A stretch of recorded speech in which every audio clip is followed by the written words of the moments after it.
Blog Talk Radio.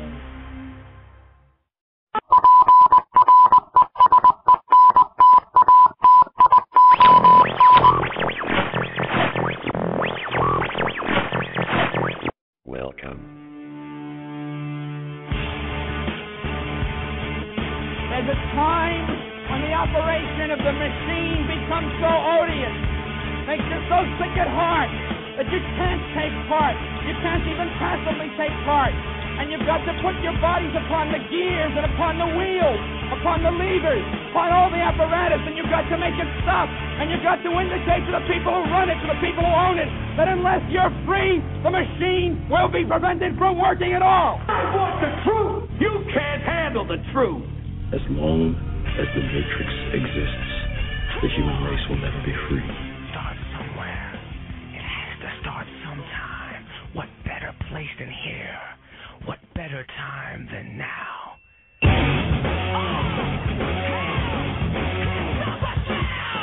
Terrorists!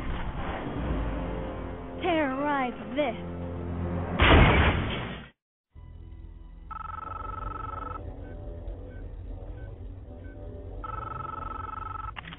I know you're out there. I can feel you now. I know that you're afraid. You're afraid of us. You're afraid of change. I don't know the future. I didn't come here to tell you how this is going to end. I came here to tell you how it's going to begin. I'm going to hang up this phone, and then I'm going to show these people what you don't want them to see. I'm going to show them a world without you. A world without rules and controls, without borders or boundaries. A world where anything is possible. Where we go from there is a choice I leave to you.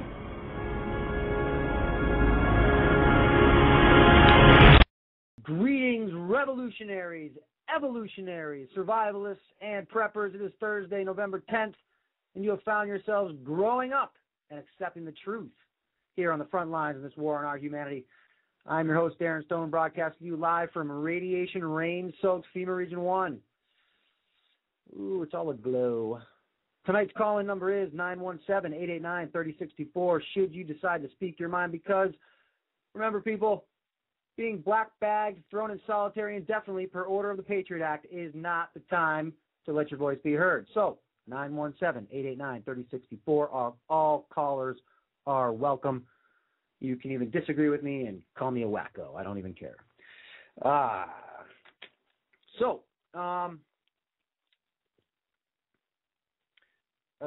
Okay. Let me plug it up real quick. Well, actually, as I mentioned, tonight, this evening, is November 10th. Tomorrow is 11/11/11 equals 33, those damned Masons. All right, let me plug it up here. FrontRadio.net, the official website for this radio program. So much information. If I started to go into it right now, I wouldn't even get to anything I have prepared for the show.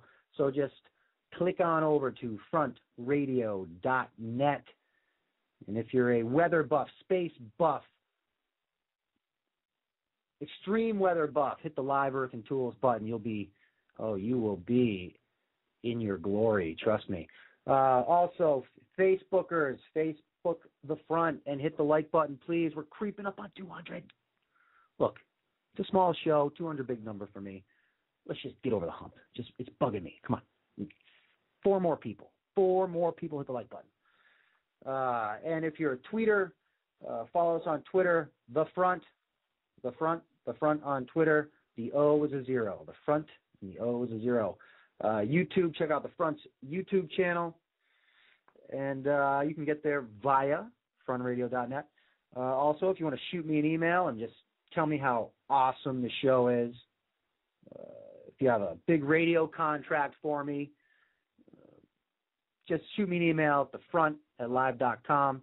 It's thefront@live.com. And once you get done with all that, all right, and you're in the groove, head on over to Orion Talk Radio Network. .com and their Facebook page. I believe it's .com, OrionTalkRadio.com. And over to their Facebook page, Orion Talk Radio, and hit the like button over there. So much truth. You probably scare yourself with it, actually. All right, so what's happening out there, everybody? Let me first apologize for Monday's show. If you all listened, I had my guest Francis. That part of the show went wonderfully. The last 30 minutes, look, I was sick as a dog. I don't even remember what I was talking about, so if it was bad, I apologize. Okay? Let me see. So yesterday, let me see. Yesterday, the Dow plummeted almost 400 points yesterday based on the European economic turmoil, and today it surged 112 points based on the same economic turmoil. Just wanted to point that out.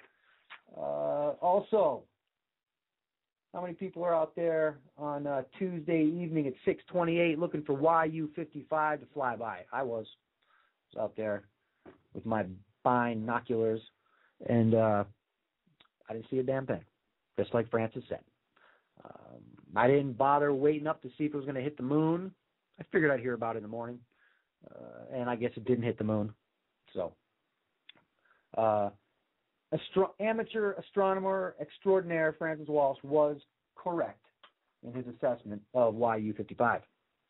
And that's why we have him on the program, people. All right? Nothing but truth on this program as we know it. As we know it. It's a disclaimer, as we know it. Well, I guess the one anomaly with YU-55 was as it buzzed by, supposedly NASA said that they saw structures on it. Whatever. I'm not even paying attention to that. Anyway, what else do we have as far as space news? Oh, we have incoming CME tomorrow. I believe it's due to hit us tomorrow on 11/11/11/33.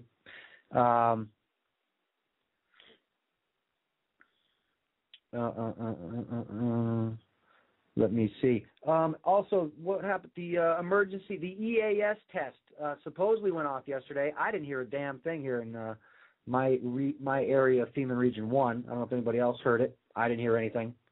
Didn't come over my cell phone.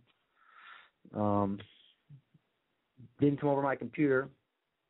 I was listening to the radio on my cell phone, so I thought I might hear it, but I didn't hear it.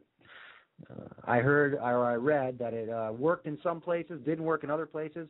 I even heard that some people heard Lady Gaga during the EAS announcement. I don't know.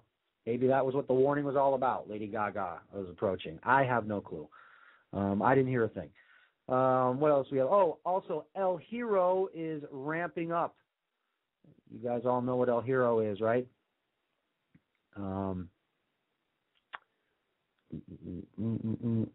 El Hero is the volcano over in the Canary Islands. Once again, if that shelf of that volcano slips into the ocean, we have a big old tsunami ready to inundate the entire east coast of North and South America, moving at the speed of sound. So we have about 8 hours if that slips into the sea. And yes, that volcano is getting ornery over there. I have to make a comment about the CME coming tomorrow. On the Front's website in the Live Earth and Tools section, you can look at the CME tracker. You can hit that. Right below the photograph of the CME tracker, it says CME tracker. That is also a link. That link will bring you to NOAA's CME tracker. Not NOAA, the guy with the ark. The National Oceanic and Atmospheric something agency, I think it is. I could say something else, but I'm trying to clean up my language on this show because it might be being played other places, so I'm going to do my best to clean up the language a little bit, okay? I'm going to try. So the reason I bring that up is because NASA's CME tracker, I got to tell you, it's being sketchy. It's not being all that truthful. NOAA seems to be more accurate right now. So I will trust the NOAA CME tracker. And like I said, you get to that by clicking the actual words CME tracker on the Front's Live Earth and Space Tools? Earth and Sky Tools, sorry, yes.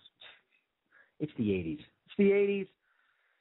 All right, So, what do I have for you tonight? I have some thoughts on the beating the war drums with Iran. This is based on fact, these thoughts I have. I'm not going to get into specifics. Also, I have some thoughts on the rise of the police state.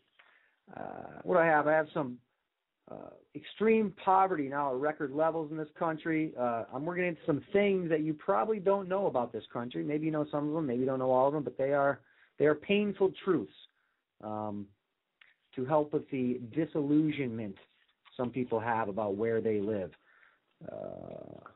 And then I have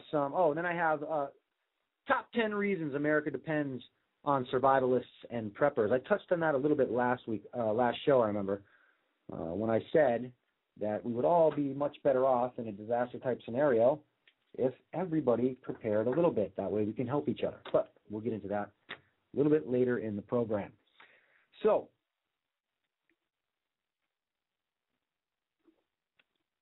all right. I was looking at some information today on nuclear weaponry, and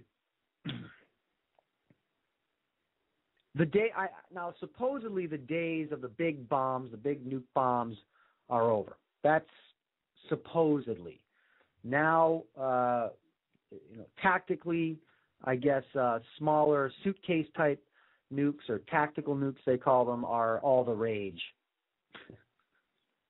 If there can be all the rage for nuclear weaponry, I guess that's where it's at now. So if you're look, man, you're outdated. You are not fashionable if you're still hanging on to those massive nuclear warheads. You want to be cool. You want to be accepted by the cool kids. You got to go tactical with your nukes. Okay? No, just kidding. But listen. So I'm thinking about this, right? And I'm thinking about the ramping up for a war with Iran, which we pretty much have completely surrounded with occupying forces at this point.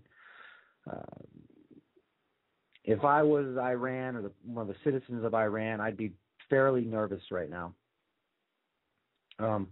And, as I'm thinking about this, and, China and Russia weigh in, and they're not too pro USA, Israel, NATO.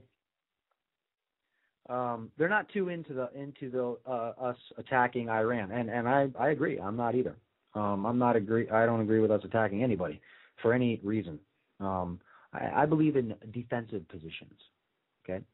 But I know somebody will tell me, well, you got to get them over there before they get us over here. Well, you know what? They don't have to get us over here because we're getting ourselves over here. All right. So war with Iran, how can this even be a consideration?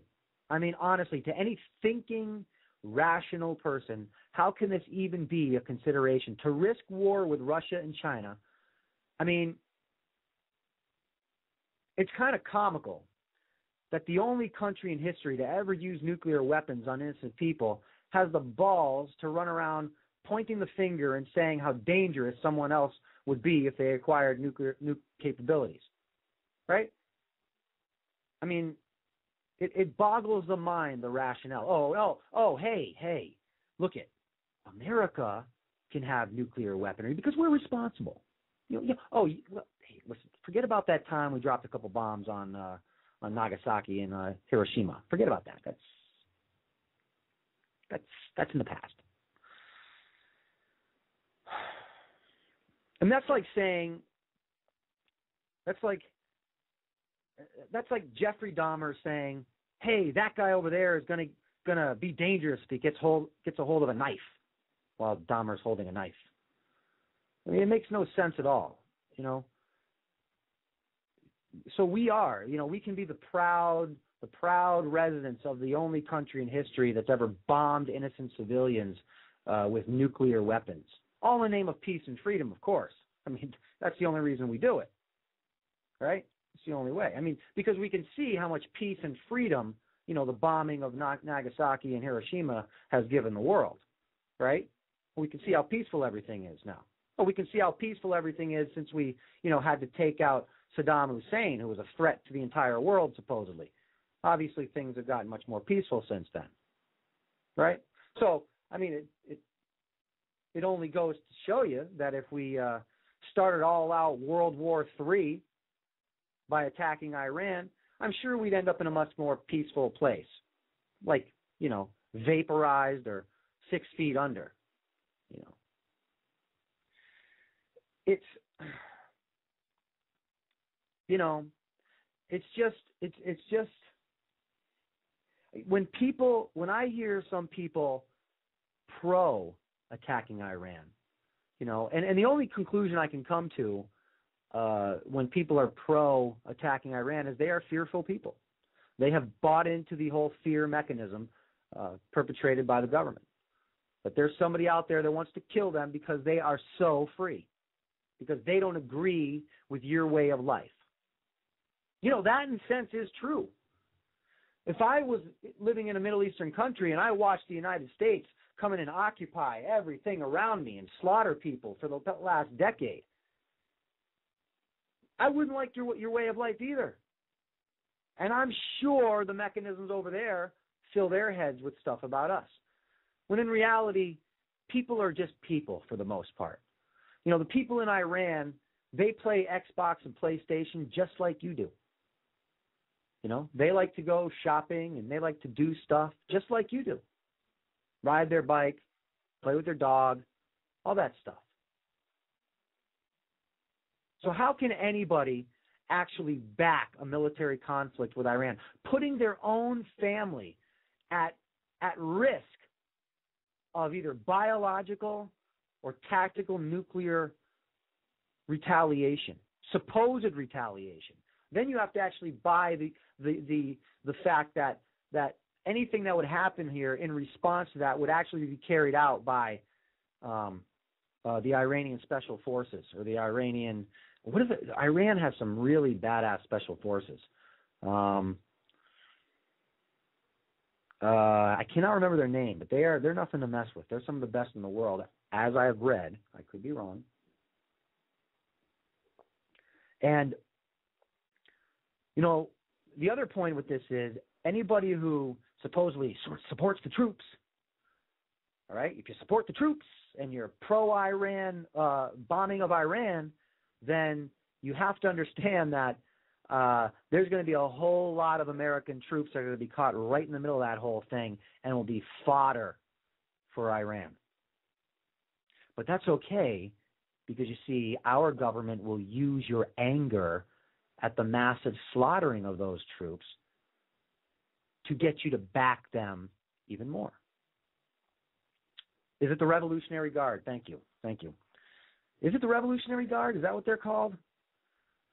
I thought it was called something else.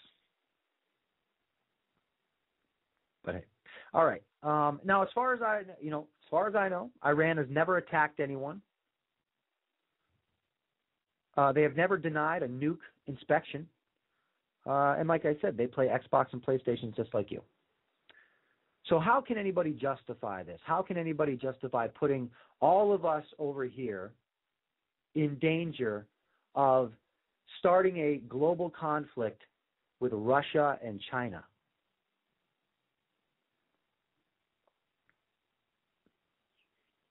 I don't know. I can't wrap my head around how anybody would think that would be a good idea.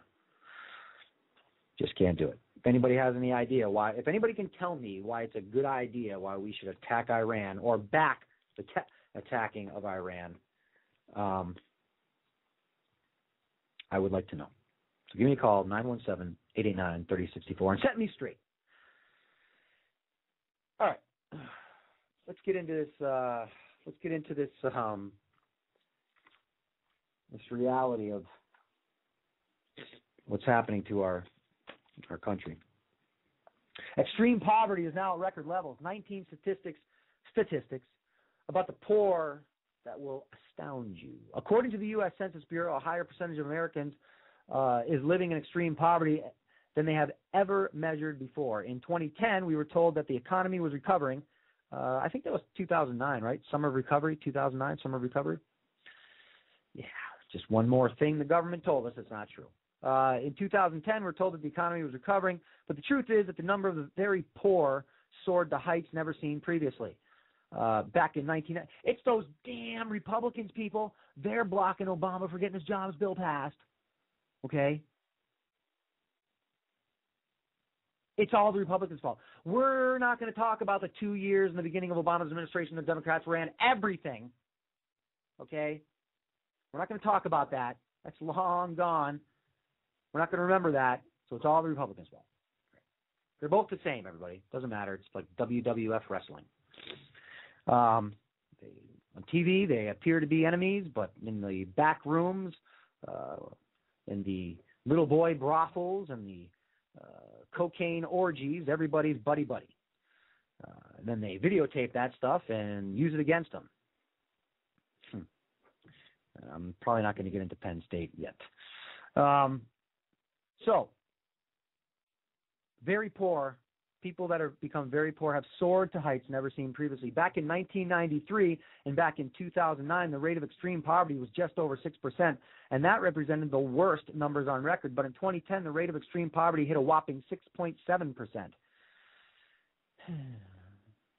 That means that 1 out of every 15 Americans is now considered to be very poor. For many people, this is all very confusing because their guts are telling them that things are getting worse, and yet the mainstream media keeps telling them that everything is just fine. Well, this is exactly what happened back right before the Great Depression.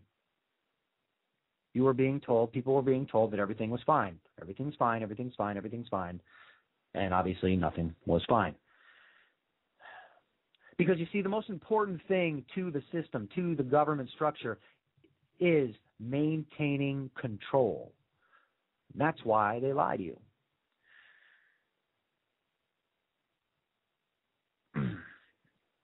So, let's take a look at it. Tonight, there are more than 20 million Americans that are living in extreme poverty. I mean, you can look at it, people. That's why they don't show you the tent cities all over the country on your nightly news. That's why they fill your nightly news with ridiculous presidential candidates and their sordid affairs and their gas, and it's like a bad reality television show, and they suck you in by emotion by, having Herman Cain fondle chicks, and they have Rick Perry looking like a goober on television, and they ignore all the sensible things Ron Paul says, even though I don't back Ron Paul because I don't back the system. And I just don't think that one man can come in and do it. It would be great, And if I vote, I'll probably vote for him. But I don't think it'll do anything. So they fill your television with things like that. They fill your television with Lilo going to prison and then getting out in a couple hours. They fill your television with Michael Jackson's Doctor's ridiculous soap opera. They fill your television with things that mean nothing to you. Nothing. It gives you no information. It's just like I always say, all the news is there for. The only thing the news does to you is to lead you by emotion and suggestion. That's it. Look at it in that context and you will see. Because if the news told you the truth, if the news told you the truth, we would be in the streets the next morning. Maybe even sooner. I mean, you have these idiot people rioting at Penn State, not because little boys were being raped in the shower by part of the coaching staff, and not because Joe Paterno turned his head to the whole thing. He should go to prison for being an accessory. No, the kids aren't rioting because of that. No, they're rioting because their football program is in danger. People, idiocracy is a reality.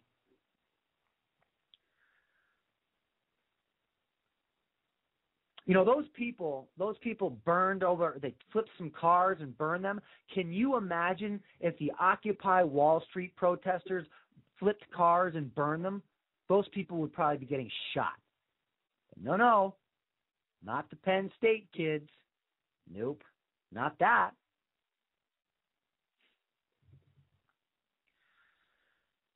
All right, let's see here. About 20.5 million Americans, or 6.7% of the U.S. population, make up the poorest poor, defined as those at 50% or less of the official poverty level. Those living in deep poverty represent nearly half of the 46.2 million scraping by below the poverty line. In 2010, the poorest poor meant an income of $5,500 or less for an individual and $11,000 for a family of four. That 6.7% share is the highest in the 35 years that the Census Bureau has maintained such records, surpassing previous highs in 2009 and 1993 of just over 6%. Sadly, but the thing is, 2009, we can look at that as just a precursor to 2010 and 2011. 1993, things, those numbers probably a little bit different, and obviously at that point, America hadn't been gutted of all its industry and tourism jobs and everything at that point. Sadly, the wealthy and the poor are being increasingly segregated all over the nation. In some of the areas of the U.S., you would never even know that the economy was having trouble. In other areas, resemble third world hellholes. In most U.S. cities today, there are good neighborhoods and there are the bad neighborhoods. According to a recent Bloomberg article, the very poor are being pushed into these bad neighborhoods. And I bet you Bloomberg was rubbing one out to that. At least 2.2 million more Americans, a 33% jump since 2000, live in neighborhoods where the poverty rate is 40% or higher, according to a study released today by the Washington-based Brookings Institution.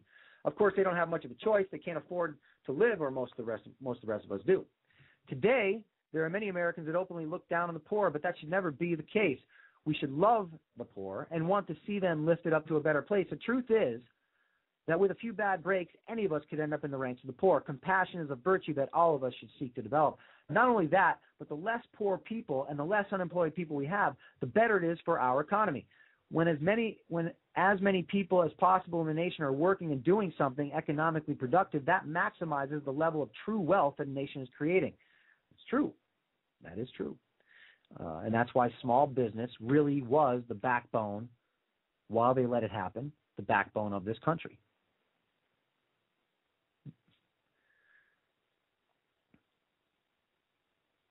I often talk about my financial advisor. I've talked about him on this show, which he really has nothing to advise me on anymore because I have no more finances. But when I did, he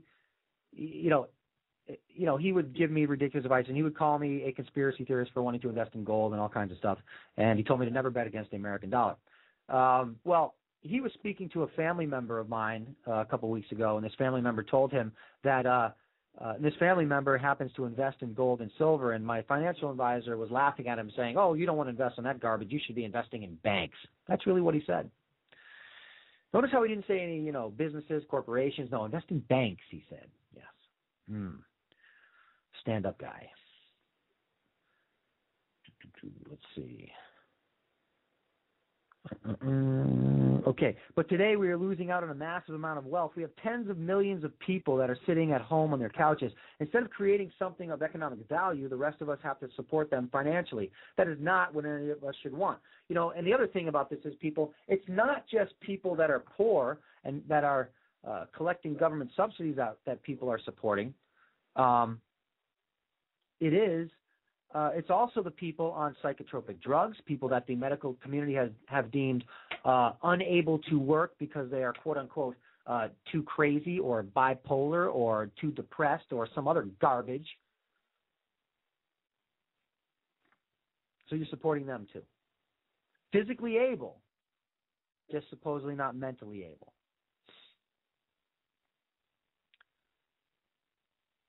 It is absolutely imperative that we get as many Americans back to work as possible. All right, I'm not going to keep going here. Let me see. So here's the following are 19 statistics about the poor, okay? Number one, according to the U.S. Census Bureau, the percentage of very poor rose in 300 out of the 360 largest metropolitan areas during 2010. Last year, 2.6 million more Americans descended into poverty. That was the largest increase that we have ever seen since the U.S. government began keeping statistics on this back in 1959. Now, does anybody out there actually believe that the U.S. government or anybody in there really has a plan to right this amount of wrong? Because, what is it? Members of Congress's wealth on average has increased something like, I'll shoot low, 25%. I think that's way low. Nancy Pelosi, since she's become Speaker of the House, right? Wow. Sorry, I'm spacing out. Well, whatever she's become, really, I'm spacing out. I'm sorry. Because it's not important what she is, to be honest with you. That's why I don't retain it.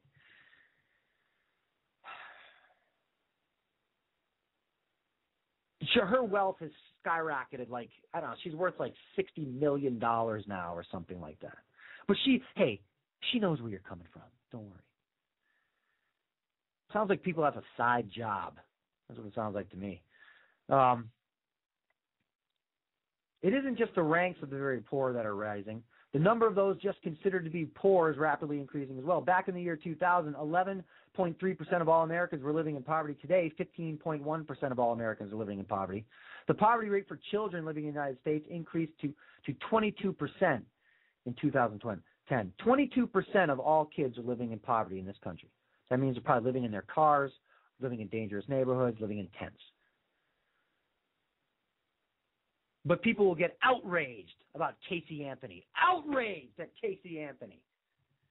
Like I said, the news leads you by emotion and suggestion. There's nothing you can do about Casey Anthony. But you see, if you start fighting back against your government, well, you'll stop. You'll stop children going into poverty. Right? No porch lights on for those kids, is there? We are so backwards.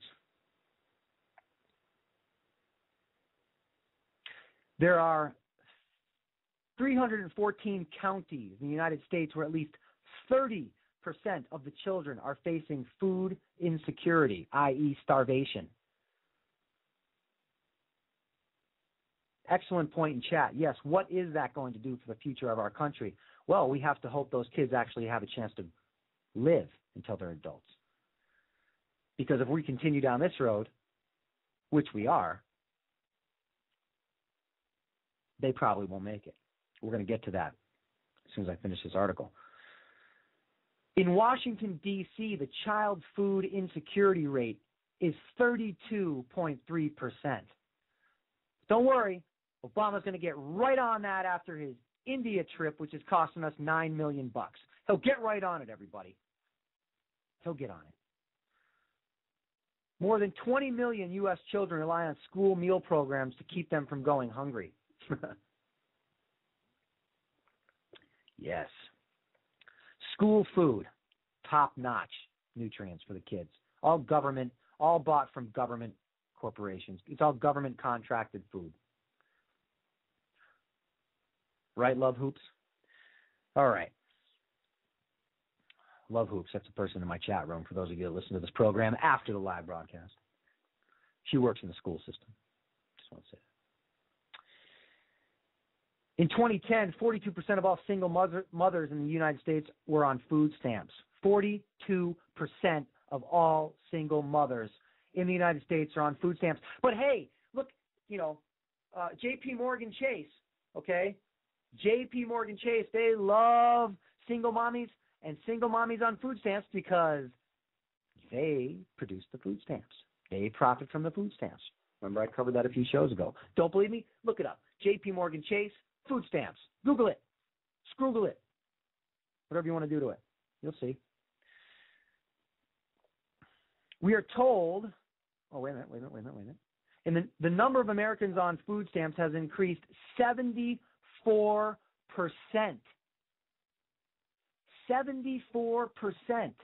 since 2007. Is that George Bush's fault? Yes. And Bill Clinton's, and Daddy Bush, and Obama. We are told the economy is recovering, but the number of Americans on food stamps has grown by another 8% over the past year. Yeah, it's recovering all right. Right now, 1 out of every 4 American children is on food stamps. 1 out of 4 is on food stamps. Is it being projected that approximately 50% of all U.S. children will be on food stamps at some point in their lives before they reach the age of 18? You hear that? 50% of all kids will be on food stamps at some point in their lives before they reach the age of 18. And that's the freedom Al-Qaeda wants to kill you for. Makes sense, doesn't it? Al-Qaeda wants to be completely dependent on government subsidies. Unbelievable.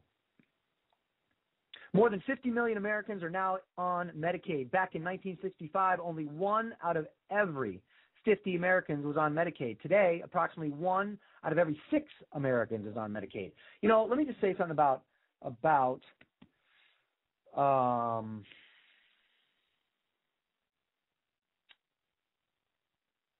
the food stamp thing. You see, the thing with getting hooked on government subsidies is this. It's just like crack. And the government's the crack dealer. They're going to get you hooked.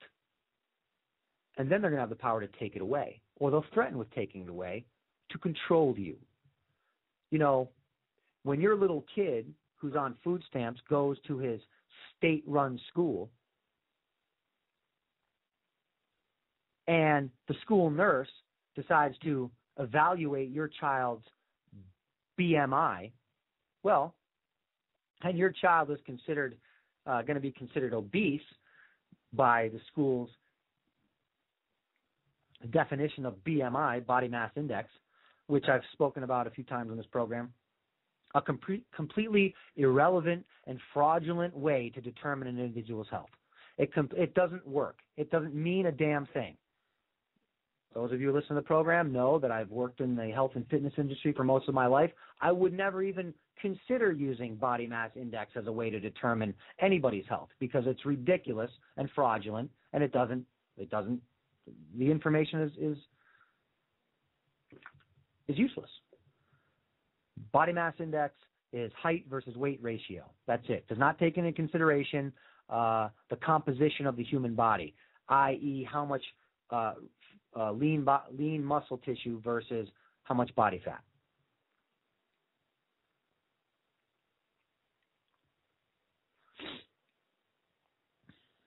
We have a comment in chat from Bigfoot. I got on a scale that tells me my BMI is 23.5%. Is that even bad? I don't know. I don't use BMI, so I couldn't tell you. Are you obese at 23.5%? Being what, 6'2" that you are? 6'1", 6 foot? I don't know. All right. So those kids, you know, once they get determined that they're obese, a couple things will happen. Mom will get a harsh scolding, maybe a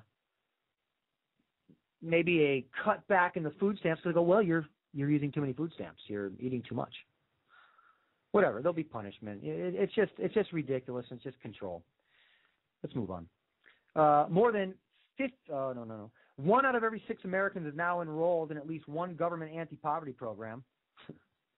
The number of Americans that are going to food pantries and soup kitchens has increased by 46%. You guys have seen that on your local news.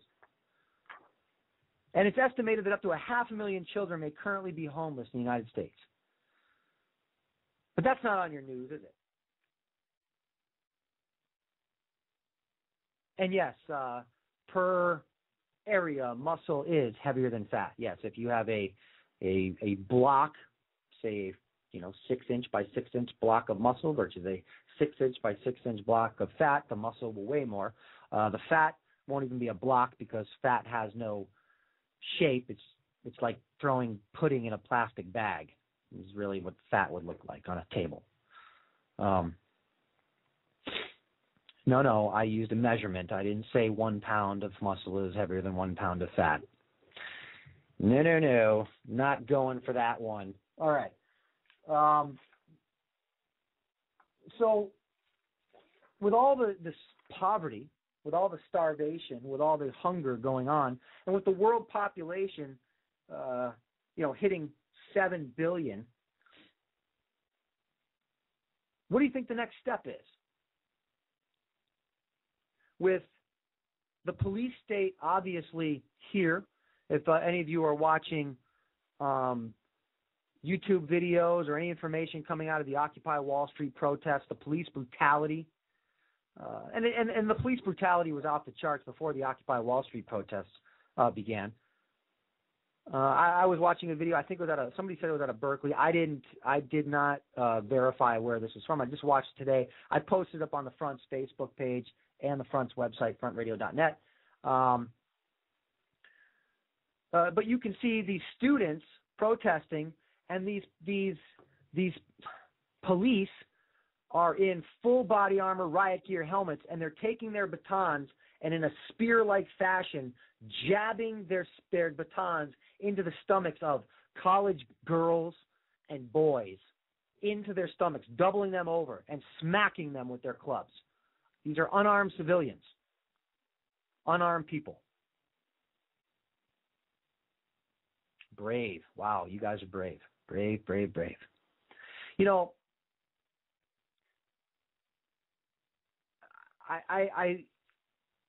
you look on a police car, right? What does it say on the side? To protect and serve. Or to serve and protect, whatever it says. Protect and serve and protect. You know, ... Why doesn't it say to protect and serve the people? Why doesn't it say that? Because that's not who they're here to protect. Look at the image of a police officer. I'm 43 years old. When I was a kid growing up and I had coloring books and I was coloring pictures and I had to color in a picture of a police officer, or I saw a picture of a police officer, he had one of those goofy visor hats on, remember those hats they used to wear? And, had his goofy police outfit on and, helping people and waving and walking the beat in the town. Not now. What's a cop look like now? What's he look like? A jackboot thug. Combat boots, body armor, right? And that's supposedly because of terrorism, right?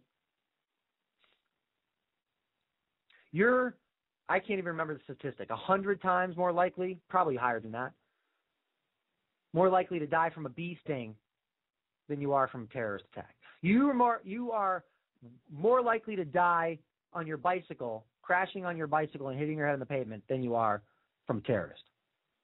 Yes, excellent description in chat. The police look paramilitary, without a doubt. And they act that way too. They look at you with hate in their eyes most of the time.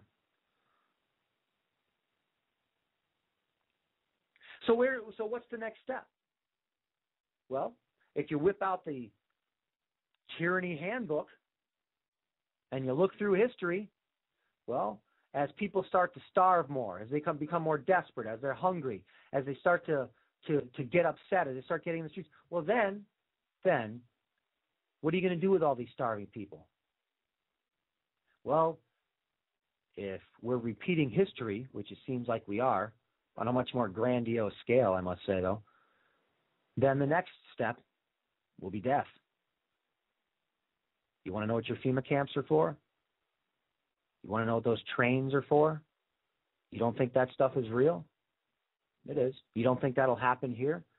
You have to understand, everybody, that the same people that have run concentration camps before, the same people that loaded people onto trains and trucks, the same people that filled ditches full of bodies are the same people that are running the show now.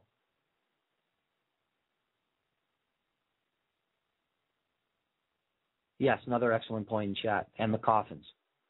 Yep, look that up. Do searches on this stuff. Don't just believe me. I can't remember how many thousands and thousands of coffins FEMA ordered a while ago. But these coffins, they're not for one body. These coffins hold, I believe it's 4 bodies, 3 or 4 bodies. Mm-hmm. They just bought those for the hell of it, right? They're not going to use them. You know, with the federalization of local police forces, and what federalization of the local police forces means is that when you look around your town where there's no more jobs, okay, you see all boarded up stores, you see vacant homes, but you see the police driving around their brand new tricked out Chargers. That's federalization of your police force. That's the government now working with your local police force. That is anti-constitutional. Our government has become so out of control and so dictatorial. It baffles me that we aren't burning the White House to the ground now, that we are not physically removing these creatures from their seats.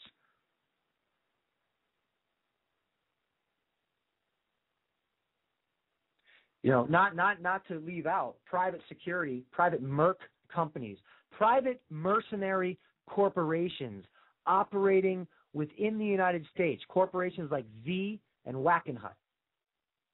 Xi, a.k.a. Blackwater.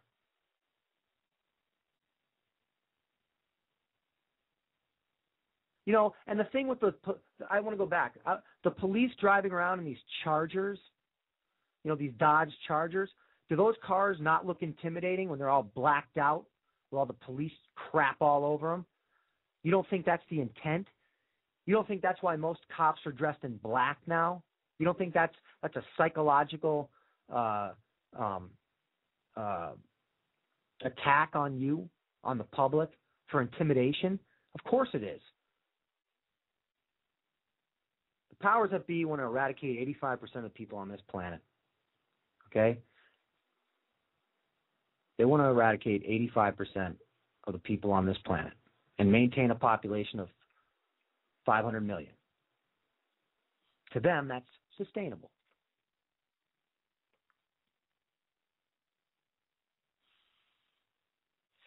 All right. So, those are my thoughts on the rise of the police state, war with Iran, and that article on how poverty is increasing in this country. Now let's get into something. Don't worry, I will finish the show on some good news. I hope I'll get to it. Wow. All right. Let's rip through some things here. Some things you might not have known about the United States of America. Number one, it is a corporation, you know. It is not a country. It is a corporation. And police officers are here to protect and serve the corporation. Don't believe me? Go to an Occupy Wall Street demonstration. I was there. The Internal Revenue Service is an agency within the United Nations. That's right. It is not the United States government entity.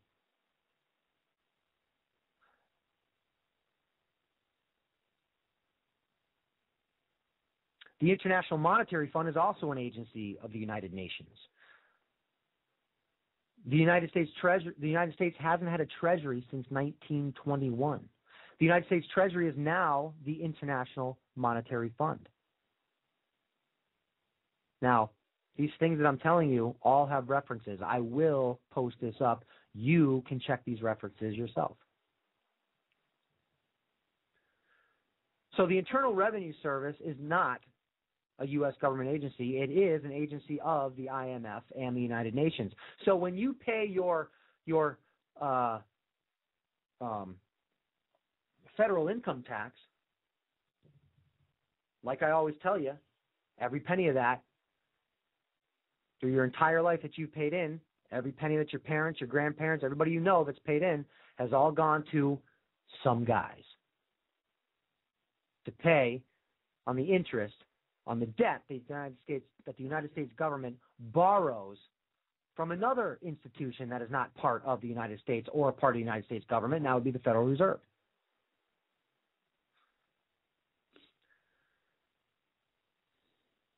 The Federal Communications Commission, the FCC, the CIA, the FBI,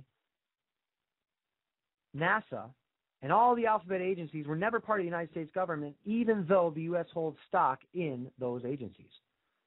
Social Security numbers are issued by the United Nations through the International Monetary Fund. How do you like that one? Social Security numbers are issued by the United Nations through the IMF. The IMF. IMF.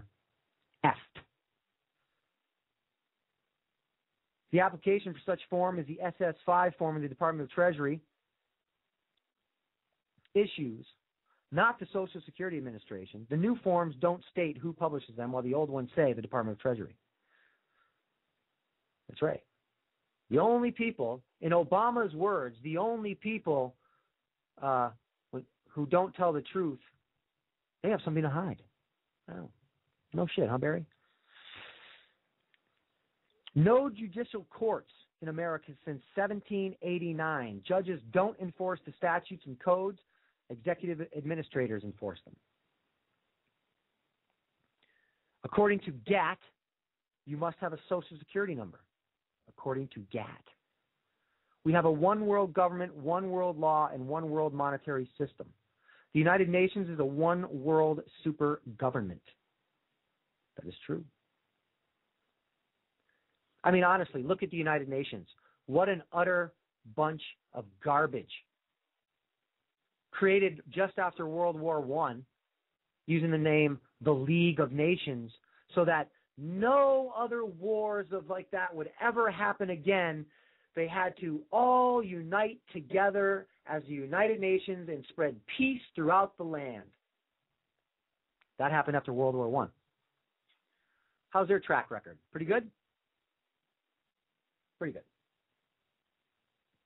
You know, I watched this documentary, I don't know, a few months ago, about people starving, the people living in Sudan starving, and they had been getting murdered and slaughtered by quote unquote rebels. So a whole bunch of them, well, these refugees, decided to make this long trek through the desert to try to get to this United Nations refugee camp. Yeah. You know what they found when they got there? Oh, many of them died on the trip. These people were basically skeletons by the time they got there. You know what they found? You know what the United Nations refugee camp looked like? Concentration camp. Barbed wire. People starved and died in it. That's the United Nations. That's how they help. No one on this planet has ever been free. This planet is a slave colony. There has always been a one-world government. It is just now that it is much better organized and has changed its name as of 1945 to the United Nations. It's like property tax. Pisses me off. Did you know that property tax was not implemented until 1951? That's how you're not free. You don't own anything. You rent. And if you don't pay up, you go on the street. Yeah, but you're free and brave, right? Land of opportunity. New York City is defined in the federal regulations as the United Nations. New York City is defined in federal regulations as the United Nations. Rudy Giuliani stated on C-SPAN that New York City was the capital of the world, and he was correct. Social Security is not insurance or a contract, nor is there a trust fund. I should have read my Social Security statement. I have, I don't have it. I don't know where it is, but they send it to you every so often so you can see how much Social Security you'll get. I get like $56 a month. Your Social Security check comes directly from the IMF, which is an agency of the United Nations. Look at it if you receive one. It should have written on the top left, United States Treasury, which we said is now the International Monetary Fund. Right? You own no property. Slaves can't own property. Read the deed to the property that you think is yours. You are listed as a tenant. Reference, Senate Document 43, 73rd Congress, First Session. The most powerful court in America is not the United States Supreme Court, but the Supreme Court of Pennsylvania. The Revolutionary War was a fraud. I agree. Hey, I've said many times in the show, I am no constitutionalist. Honestly, I don't believe a damn thing that I've been told about our history. Nothing. I don't believe it. But like I've said, if our fraudulent system and our fraudulent government wants to shove that whole fairy tale down my throat to make me believe that I'm free and I can operate within the freedom of the Constitution, then I will use that against them. But I don't really believe it. I don't need that. To me, because I'm born, because I live, I am free. I have to be free. I need to be free. I deserve to be free, just like all of you do. What do we pay taxes for anyways? Do we have representation with that taxation? Not at all. When was the last time you people got to vote on anything? And like Obama says, he doesn't want to wait for Congress. He just wants to pen executive orders, which in his campaign, he said he made fun of George Bush about his executive orders. He said he would not pen executive orders. You can't believe any of these people ever. Never, ever, ever. The King of England financially backed both sides of the Revolutionary War. Reference point, Treaty of Versailles, July 16th, 1782, Treaty of Peace, Statute 80. You cannot use the Constitution to defend yourself because you are not a party to it. That's why when you go into a court, they say, I don't want to hear anything about that ridiculous Constitution stuff. That's why most members of Congress don't care about the Constitution. They certainly don't act like it's in effect. America is a British colony. The United States is a corporation, not a landmass, and it existed before the Revolutionary War. And the British troops did not leave until 1796.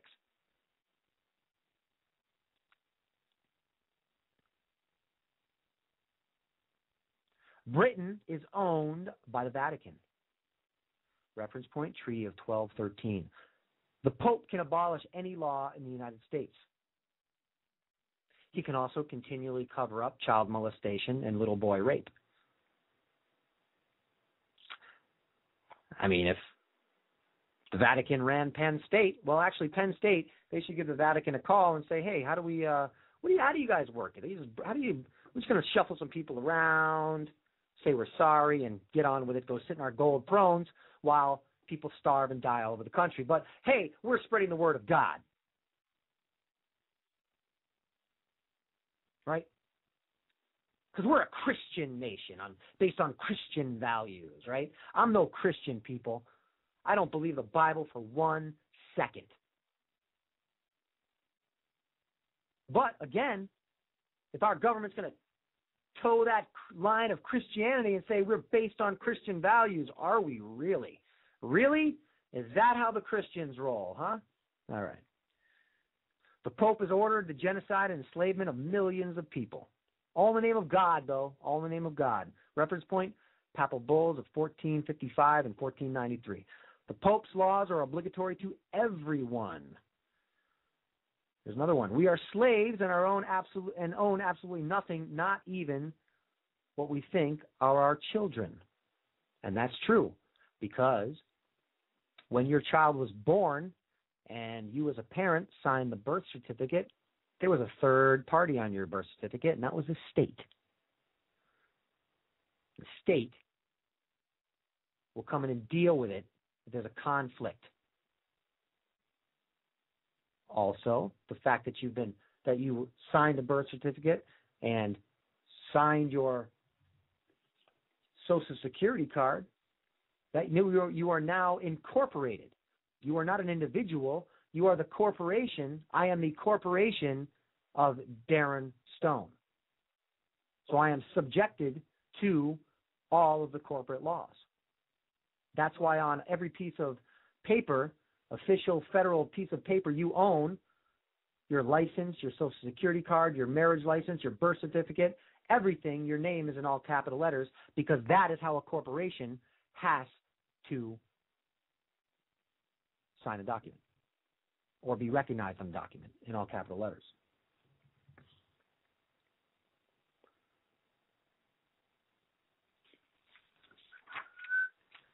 It is not the duty of the police to protect you. Their job is to protect the corporation and arrest code breakers.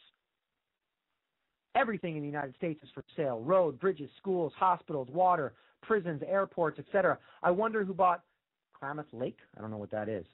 Did anyone take time to check? That's based on Executive Order 12803.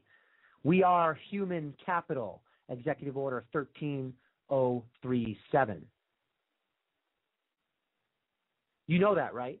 You know that our government, because we are broke and in debt, we, the people, are the collateral. Our government has put us, the people, up as collateral to our debtors, such as China. We are the collateral to secure the debt. Think about that. When you go sign a loan, you take out a loan, and they want you to have collateral. Why do they want you to have that collateral? Well, it's because if you default on the debt, they come take the collateral. But that's okay, everybody. We'll just continue to vote for our guy and stand behind our guy, right, in the government. The UN has financed the operations of the United States government for over 50 years and now owns every man, woman, and child in America. The UN also holds all of the land in America. The good news is we don't have to fulfill our fictitious obligations. You can discharge a fictitious obligation with another fictitious obligation. The Depression and World War II were a total farce. The United States and various other companies were making loans to others all over the world during the Depression, just like we're doing now. Just like we're doing now. No, I'm not taking calls right now. I'm going to roll. Call me Butter. The United States and various other companies were making loans to others all over the world, just like we're doing now, people.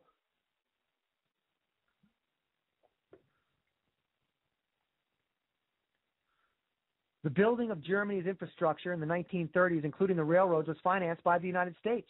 That way, those who call themselves king, prime ministers, and Führer, etc., could sit back, play a game of chess using real people. Think of all the Americans, Germans, etc., who gave their lives thinking they were defending their countries, which didn't even exist. The millions of innocent people who died for nothing. Isn't it obvious why Switzerland is never involved in these fiascos? That is where the Bank of International Settlements is. Wars are manufactured to keep your eye off the ball. You have an enemy.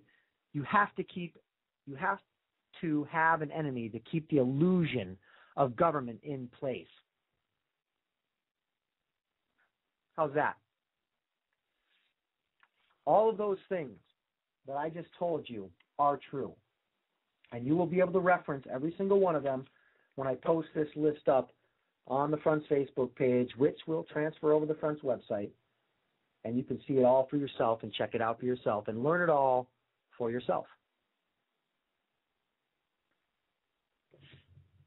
All right. So let's get into some semi-good news as we're winding down the program. Sorry about that, Kate, man. I would have taken some calls early in the show, but I just wanted to continue that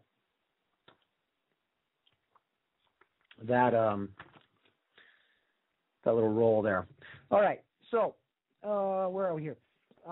Let's get into some survivalist and prepper news, okay? Some good news. All right. Okay, yeah, sorry, man. I didn't even see I had my screen minimized. Let's take your call. Hey, Jeff, how are you? I'm doing all right. How's it going? All right, buddy.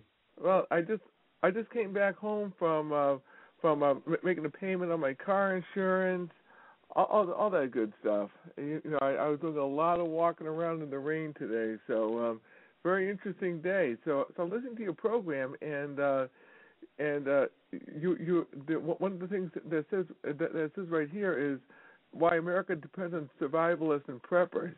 And you know what? Even though I don't have all my stock in order, I'm doing the very best I can to get a decent stock going. But it's tough. But it is tough. But I am trying. I got some very good water filters from Kurt Wilson. Kurt Wilson's one of my favorite guys to buy from when it comes to food filters and stuff like that. You cannot get a better price than Kurt Wilson, Armchair Survivalist, and Hilton's Tent City in Boston, Mass. for clothes. And I just got done making a payment to them for my treasure chest of stuff. And another thing that scares me too is the federalization of local police combined with private mercenary corporations.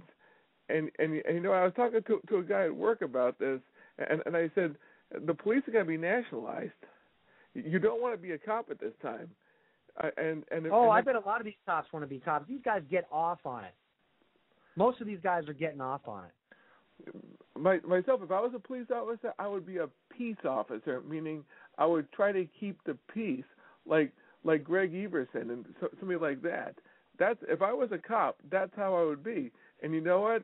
The police hate peace officers. I would not survive as a police officer. When I watched the movie Serpico and read the book, I mean that scared me from becoming a cop, because Serpico got the short end of the stick. Yep. And then I see right here, Xi and Whackenut. I mean, and you know what? Another thing that frightens me is if we have another 9/11, private security is going to be part of the government, like TSA.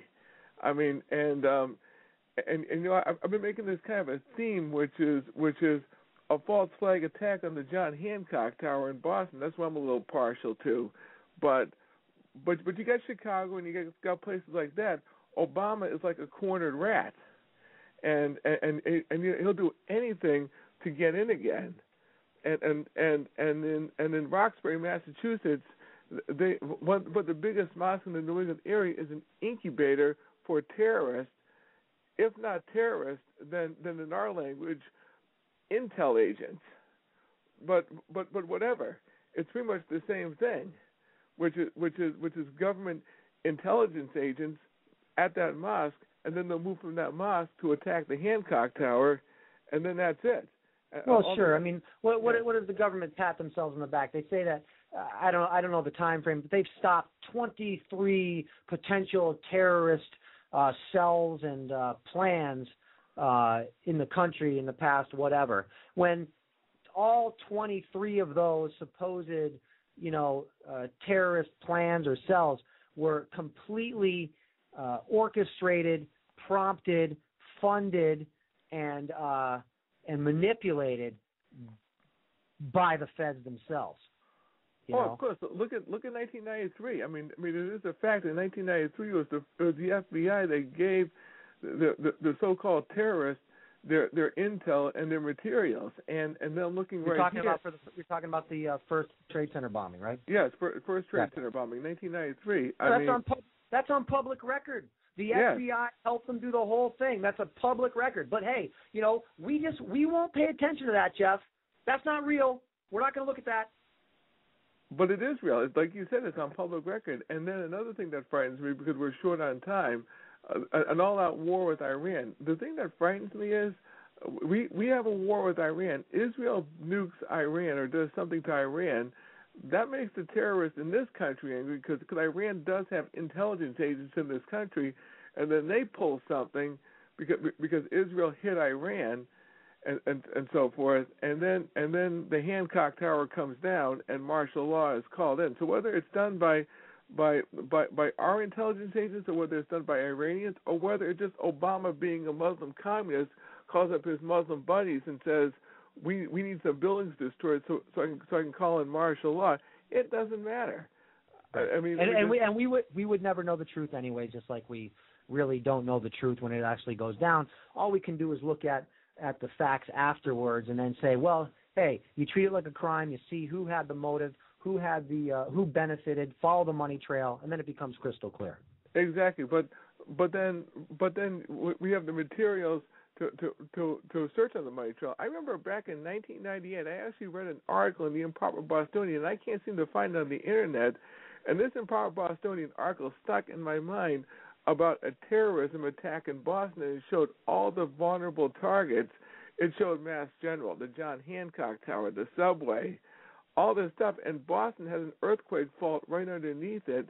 And if a bomb goes up in the subway, that's going to activate the earthquake fault. And Boston is all glass, sure, and so forth. And I figure the service that I'm performing here is I'm giving you in the audience a tour of the Boston area, because Boston, their buildings are not strong. I mean, any of those buildings are really not that strong and designed to take any kind of an earthquake.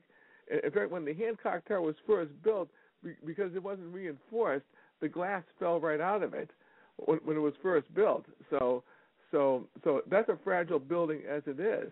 Hey, America's China Central, Jeff. There's nothing strong, sturdy about America in any way, shape, or form. We are completely, like I always say, we have been set up big time. Darren, I thank you for having me on the program, and do have a great night. All right, Jeff. Good hearing from you. Thank you. All right, so let's get into top 10 reasons America depends on survivalists and preppers. 1, FEMA. The cost for local, state, and federal agencies to plan, equip, and staff for every disaster that might happen is cost prohibitive. But wars aren't. Wars aren't cost prohibitive, but, FEMA prep is. When disasters strike, government is quick to talk and quick to ramp up, but government help is slow to come and inefficient when it arrives. The irony is how often highly qualified and motivated frontline first responders are prevented from doing as much as they could by top-heavy bureaucracies. This has been the case. I saw this firsthand when the tornado hit here. No people were allowed to go help other people, unless you lived on the street that was hit. You weren't allowed to get on the street if you weren't part of that street. So even though we have everybody in this area owns chainsaws, knows how to cut wood because this is where we live, the National Guard, the Massachusetts State Police, and the Massachusetts Environmental Police would not let you go up there to help anybody. I know I almost got arrested trying to do it. Survivalists and preppers, on the other hand, are able to act quickly and efficiently to take care of their own houses and provide stability, structure, and assistance for their streets, neighborhoods, and beyond. Because they know the terrain and the players in the area where they live and operate, they can quickly establish stable microenvironments for recovery to grow from. Right? So that's why you prep up, right? Number 2, a stable base. An organization or nation of people with narrowly focused and specialized skills may accomplish great things when everything is going smoothly, but it quickly falls apart when trouble comes and the key people are knocked out. The survivalist and prepper mindset of jack of all trades makes for a stable organization or nation. If the specialist falls or needs help, others can help quickly pick up the slack, even if it means they're doing it at a slower speed or lower level of proficiency. Siege warfare. Many of the things that happened after Hurricane Katrina are textbook examples of why siege warfare is so effective. The normal city has a 3-day supply of food. The normal prepper has 6 to 24 months supply of food. Which do you think is more stable in the event of a siege that is due to disaster or war? Well, obviously, the larger supply that you have, the more stability you have. If you focus only on food and water supplies, a city, county, region, or country with many preppers will be much more resilient to being cut off from outside help than one with few preppers. Excuse me, people. When I just read that book, 1 Second After, starvation was a huge, huge, huge issue. The breakdown of supply lines, the fact that you couldn't keep food cold, the fact that people had no skills, not ninja skills, people, regular skills of dressing an animal after you kill it, of gutting a fish, of catching a fish, of hunting an animal, growing a garden, collecting water, filtering it, all of these things. The natural medicine, what plants are good for what, all of these things. Nobody has those. We're all dependent. We all rather sit in front of the boob tube at night and eat stuff. Independent from the government, how much leverage does an energy tax or most other taxes, having a family that's living partially or completely off the grid. The more self-reliant you are, the less control the government can exert over your life through taxes. Oh, I love that. Number 7, criminals fear the aware and prepared. This is fairly straightforward. Preppers and survivalists gradually become more aware and prepared than the average person. This will show itself in your walk, in your eyes, and how you carry yourself. In short, you stop looking like a wounded gazelle and more like a badger. Or maybe a wolf. That's kind of cooler. Cute and cuddly, but ready to do anything necessary to stop a threat to himself or his loved ones. That's true. I feel that way. Honestly, I do. When something bad is coming this way, we've had so many disaster scenarios here in FEMA Region 1 in the past year. I mean, this used to be an area where nothing happened. Nothing, except a blizzard. It's crazy, man. Tyrants fear survivalists and preppers. In addition to living a lifestyle that insulates them from siege, some taxes, and being nannied, survivalists and preppers are usually well-armed and seek advanced training. Good men have nothing to fear from an armed populace, but tyrants who seek to control the lives of others will always try to disarm them first through confiscation, taxation, or pressure through media and the education system. Every country where the government has killed millions of its population, they had gun control. Hey, microcosm is this. Look at how the cops beat up and hurt the Occupy Wall Street protesters. You know why they do that? Because they're unarmed. That's the only reason. That's it.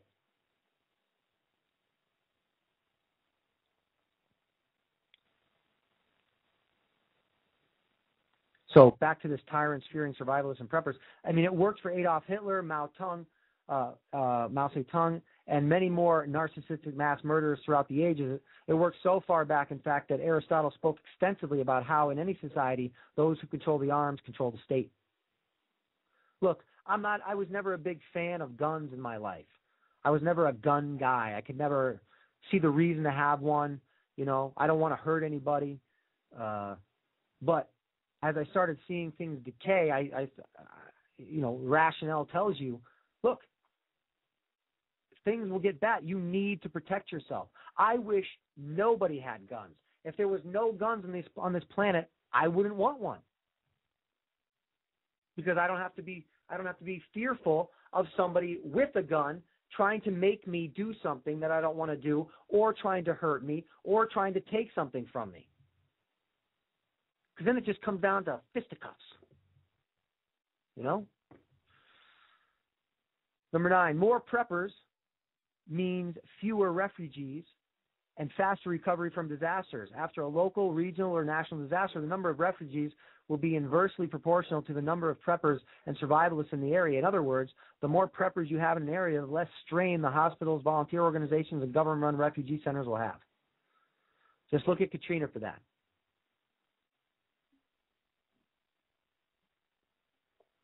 Most of those people died, not the people that died in the flooding. A lot of people died from dehydration. And if you don't think FEMA camps were real, what do you think the Superdome was? Look what happened in there. People were locked in. People were raped and murdered in there.